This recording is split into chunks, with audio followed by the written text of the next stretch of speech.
Hello everyone, in this video I'll be showing you the best new class and subclass mods in Baldur's Gate 3. We got some very unique ones here today, and these are some of the newest class mods I went through and tested. And I want to showcase these because there's some very nice ones here. Now, the first one that I'll be showcasing is the Carrier subclasses made by Sathos. Now, you may remember the name if you've ever used the Arcane Vanguard.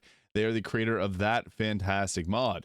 They now have our 4 different subclasses for the base game classes. So there's a Harrier Rogue, a Oath of Pestilence Paladin, a Way of the Anti-Mage Monk, and a Pact of the Dual Soul Warlock. These are very well done, and I'll be showing these off in detail here just so you get an idea of what these will be like. I'll also be doing build guides on these in the future because I've done ones for all the Arcane Vanguards. Absolutely love the work that Sathos does.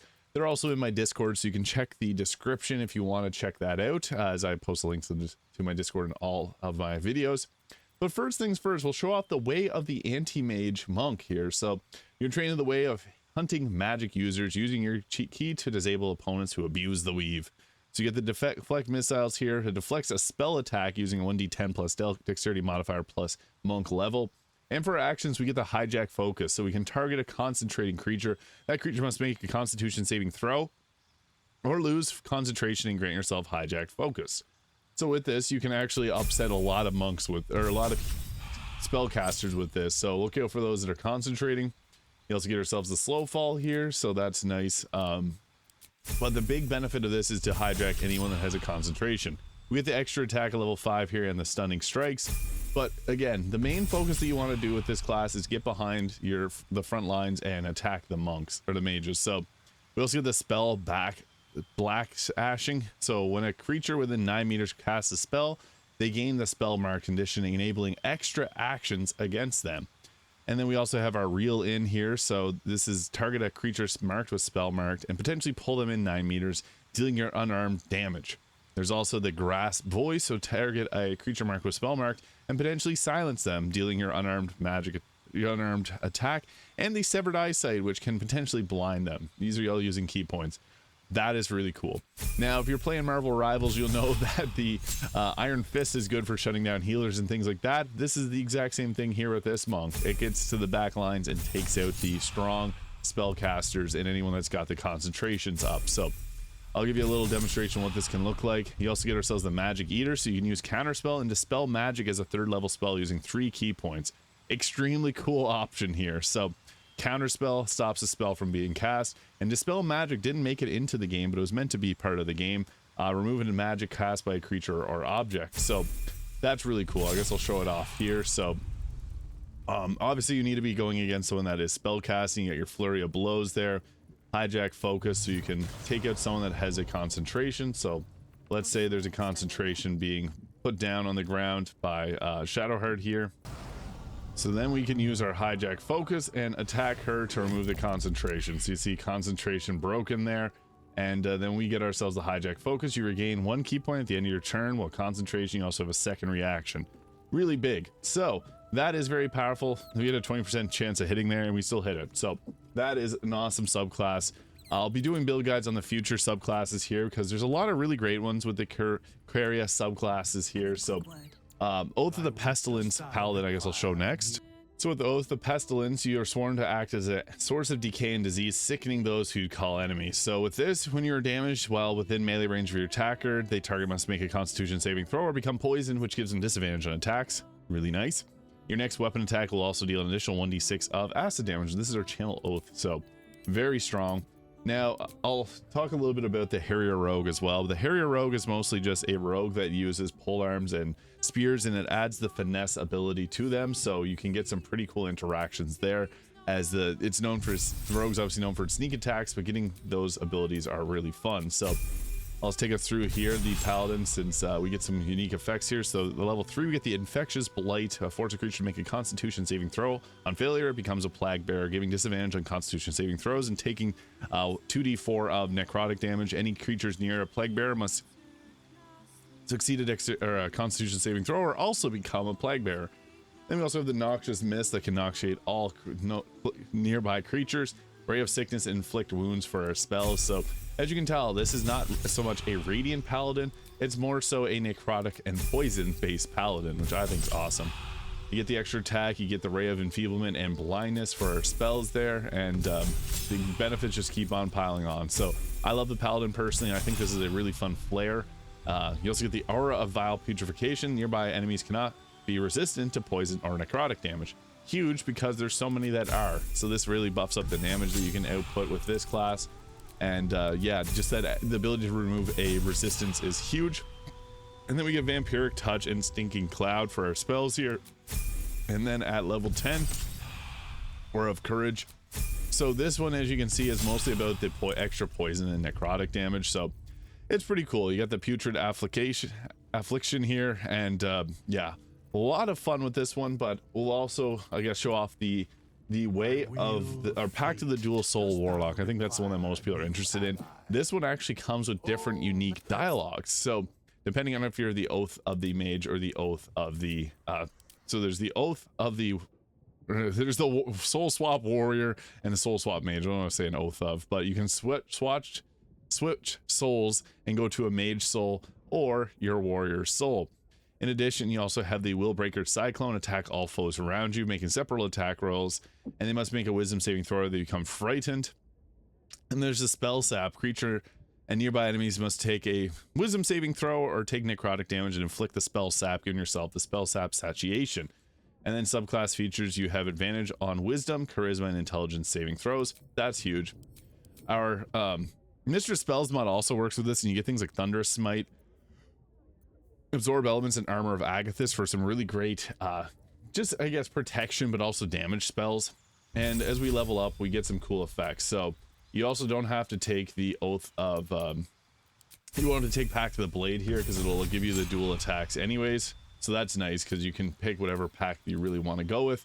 So you can take Pact of the Chain there, or if you really want to use charisma for your damage rolls, you use Pact of the Blade, but we get that extra attack regardless. So that's really nice that it has that there. And what's cool is you can swap between your souls here.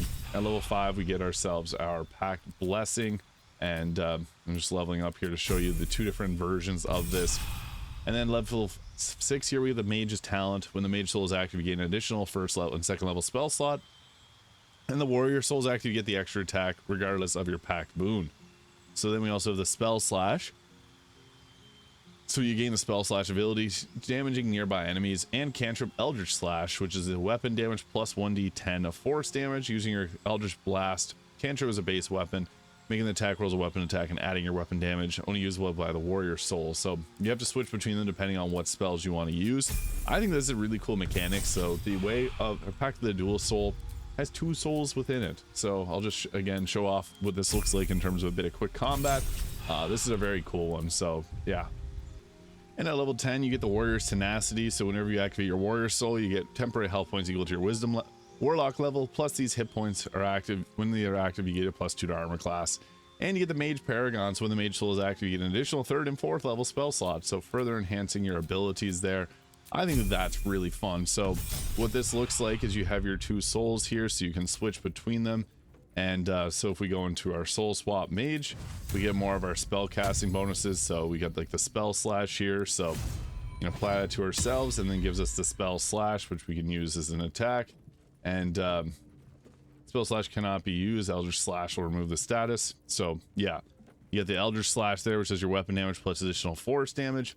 You can swap between the Mage and the Warrior Soul, and depending on what you need, you can go between those 2 there. So I think this is a really fun class. So we'll switch to the Warrior Soul there, and then we can use like our Eldritch Slash. So you get like, it's almost like an Eldritch Blast. So you can see here we'll attack Shadowheart with it, and it's gonna hit pretty hard. Boom, boom, boom. Eldritch Blast, but weapon. Very cool. So yeah, this is a very fun one made by Sathos. Next, we'll show off another subclass here. So we also got ourselves a Naruto Shinobi class. So this is inspired by Naruto. You get the Shuriken throw attack, does piercing damage, ranged weapon attack. You add your wisdom modifier to armor class, so it's almost like it's a monk mixed with a bit of other things. Obviously Naruto themed, so there's some cool abilities there, which I'll showcase. You have to select your ability proficiencies there. So if you're playing, don't forget to do that, because it won't let you select your class without that. But what this ends up looking like, so we get ourselves extra bonus action here, an additional main hand attack as a bonus action, and the flicker step, which allows you to teleport short distances and reposition strategically in the blink of an eye. We also get ourselves a feat at level 2, so a lot of feats with this one. It's pretty powerful. And then you get 2 different subclasses. The second one isn't finished yet, so there's the Indra's Path, which focuses on Sasuke's abilities, and then there's going to be Asura's Path, which focuses on Naruto's abilities. So you can activate your Sharingan to copy the opponent's jutsu and send it back to them, gain vision through darkness, and perceive the slightest nuance in your opponent to read their thoughts and reveal all invisible enemies in the area. Very cool. And there's also Chidori. So 1d12 lightning damage charging forwards, and a fire style fireball jutsu, hurl fireball at the enemy, 1d10 fire damage. Not super strong, but you'll see. Then there's the Phoenix Flower Jutsu, 3 small fireballs, and get ourselves another feat there. What's fun about this is if you're a fan of Naruto, you'll enjoy this. Upgraded Fireball Jutsu, which does normal fireball damage, 8d6 of fire, plus we get ourselves the extra attack, so you can go up and punch and then drop your fireball. And then we also got ourselves the activate Mangekyu Sharingan and the disable Amaterasu Flames, so turn off the everlasting flames on a single target. You also get some choice, so like Kamui here, which does a lot of damage, decimate and finish one enemy, 1d10 plus 80 force damage. Tsukuyomi, which does 44 of psychic, makes them endure a terrible pain. Amaterasu, 15d10 fire damage. These are really strong for level 6. And place a single target under a Genjutsu, convincing them to join your side. And then the Inferno style flame control, 2d10 fire, control the Amaterasu flames in a line to create a wall of eternal flames. So yeah, you can see they're very strong abilities, and that's exactly what this build is meant for. It's kind of like a solo build. I still think this is really cool. There's a Kirin here, which is a 4d12 plus 20 lightning damage, strikes all targets within range. We need to further take our choice in our spells there. Blaze Release, great fireball technique, another cantrip, and I'll show you what this looks like, because again, this is a fun one, but it's meant to be overpowered. And Eternal Mangekyu Sharingan, I guess I'll take that and then show off the rest of these. So this is a cool one. You also get the Rinnegan. I guess I'll take this final one here. You can see it's strong. It's meant to be strong. That's the whole point of it.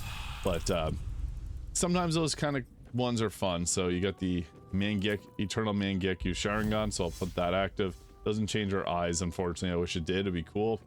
But it gives you the whole slew of effects, and you can put people under your Genjutsu. You can activate your Sharingan reveal there. You can see, we can see a lot of things, so it lights everything up, and you get it's very bright, so pretty funny. Tsukuyomi you can apply to someone, and it's like a hold person, but it deals psychic damage over time. Very strong class, I gotta say. This is a fun one, and definitely something that's a little bit overpowered, but hey, that's fine. Amaterasu should hopefully probably take them all out. The Eternal Flames are fiery there, and then you can extinguish them using the disable to extinguish flames there. Yeah, a lot of damage, but this is a fun one. You can see it, the Sharingan will reveal everything for you, and it changes how things look, so that's a pretty funny one. This mod was made by Maxingen and Boogie, and they did a great job with this one. Next, I want to show off the Grim Reaper class. Not going to go too in-depth on this one, but there's 2 different subclasses. It scales on dexterity and charisma. You can transform into a different phase, and you got the Red Reaper or the Cyan Reaper. So this gives your summon your Reaper Scythe, so shape your demon into the form of a scythe to wield, and it uses dexterity and charisma modifiers. Get stronger as your levels increase. So you can see here, it's going to be a pretty strong one. So yeah, there's the summon the Reaper Scythe, so you can apply that, and it gives you your Reaper Scythe, which scales on dexterity and charisma. It's got that red glow to it, the Red Reaper Scythe. Very cool. It has some interesting passives, so you have the ability to get yourself a critical hit after taking out an enemy. Brisk Strikes will allow you to attack using your reaction, and you get an initial reaction. This will heal you 2 per Grim Reaper level, and every time you take out a target, you get 1 per Grim Reaper level. Short Rest will fully heal you. Fleet Footwork increase your movement speed, jump distance, and you can no longer be slowed down. And the Plot Armor, when you're about to lose a fight, your nervous system is flooded with adrenaline. Your armor class increases as you drop below a certain amount of health. So if you get down to 10 health, you get a +6 to your armor class. Very cool effects here. I think this is really fun. Just because there's so many different benefits that I don't see on other classes, so I think that's awesome. You get a permanent bonus to attack and damage rolls. Unleash Demon Red Wolf, allow your demon to take over your body, and yeah, I'll show you what these look like, because there's some pretty cool effects with this. It's a strong class. It's meant to be strong, but it's a fun one too at the same time. So you get yourself that extra attack, which is that big level 5 power spike. Level 6, you get the confidence, increase bonus to your attack rolls, maintain control, less likely to overpower you in combat, and then undying body. So I'll show you what the red beast here looks like, so you can apply that, and then it's your almost like a wild shape into this red wolf. It looks cool. It's obviously not like it's meant to look like this, so yeah, that's really fun. Red wolf. You can also dismiss your wild shape if you want to, but it's a pretty fun ability. I recommend giving this one a shot. This is a really well done Grim Reaper mod. The next mod I want to show off is the Final Fantasy XIV White Mage, which actually plays pretty unique. It's mostly focused on healing, but you do have some radiant damage there. You got the Dia, you got Cure. I'll be doing a build guide on this in the future, so you can stay tuned for that, because I think that is a really unique class, and especially for players that have played Final Fantasy XIV. This also has the Medica, which heals all allies in range. This healing isn't crazy strong. This does 3 healing over 3 turns, cannot be applied to down allies. Raise an ally back to life with 1 health point, and repose, put a weaker creature asleep equal to 20 health points. So it plays somewhat similar to the cleric, but with flair from obviously Final Fantasy. There's 2 subclasses. You got the Glare Mage, which gives you Glare 3, does 1d6 plus 3 radiant damage, and the Healing Fairy, which focuses on healing. Your heals heal the target for an additional 2, but your damage also heals the target for 2. Restores 1/8 on most heals. So depending on if you want to go focused on healing or damage, I usually recommend going damage, just because the action economy in this game benefits that. Secret of the Lily. Lilies are accumulated each turn during combat, so you use these to cast more powerful spells. So like the Afflatus Solus, which expends 2 lilies to heal a target. Cure 3 uses 20 Aether, so you have a couple different resources here. Replenish 60 Aether over 4 turns. And what's cool about this is I like these classes that use different resources for their spellcasting management. I think that that's really fun. You apply Planetary Indulgence to all enemies within range. You can Medica 2 and Cure 3. All heal additional 0 health points equal to your Wisdom modifier, so whatever your Wisdom modifier is. Asai's here, which does healing and radiant, so you can heal and damage the enemy at the same time. And this one also does healing by expending 2 of your lilies. So I think this is a fun one, especially if you're focused more on like spell casting. I mean, that's kind of the whole point of it. Radiant damage here and heals, so it will struggle at certain parts in the game, but I think that this is a fun one nonetheless. So yeah, White Mage, I'll be doing a build guide on this in the future, so stay tuned for that. And the final class that we got here after the White Mage is the Witcher. So this one comes with some very lore accurate, and this is, I guess I want to say this one for last, in celebration of the Witcher 4 announcement. So you get yourself the Second Wind and Dark Vision with the Witcher. You also get yourself a fighting style, and then we get ourselves the cool abilities that Witchers get. So I'll show you what that looks like. So the Igni, the Ard, you name it, you get it. It's pretty awesome. You can see here, Igni does 2d6 fire damage. Quen gives you 7 temporary health points. Ard does force damage, so in a strong wind that knocks targets off balance. Axii will charm a target, and then Yrden will create a vine surface, entangling creatures. So you also get yourself the action surge there. This one's pretty strong, not broken, but it's strong. There's a subclass School of the Wolf, Viper, or Griffin here, giving you different benefits. So this gives advantage on charisma, +2 to charisma. This gives a +2 to dexterity, and School of the Wolf gives a +2 to strength, and your carry capacity doubled, and advantage on strength checks. So very cool split there. I think that that's awesome. I love when classes give you different benefits for subclasses and they feel on brand. Extra attack at level 5 as per usual, and you get yourself another additional feat here at level 6. So it's kind of like the fighter in a sense, Indomitable. So reroll your saving throw. Level 8, we get ourselves another feat here. So again, it's like a fighter in essence. If you like the fighter, you'll enjoy this one, as it's got that simplicity. Extra attack at level 10, and then you get a Hunter's Prey, so you can choose one of the Colossus Slayer from like the Hunter Ranger. So what this ends up looking like is you got your Igni bonus action, so you can attack. Oh, they got it all taken out by that. And you can see Igni actually hits in a pretty large area, so you can blast them with the fire. You got Quen here, which will give you additional health, and you have Yrden here, which can possibly entangle targets. So pretty cool. Axii, which will charm targets. You can use that to charm them. And then Ard, which will do force damage in a huge area and knock them off balance. So a lot of cool effects here.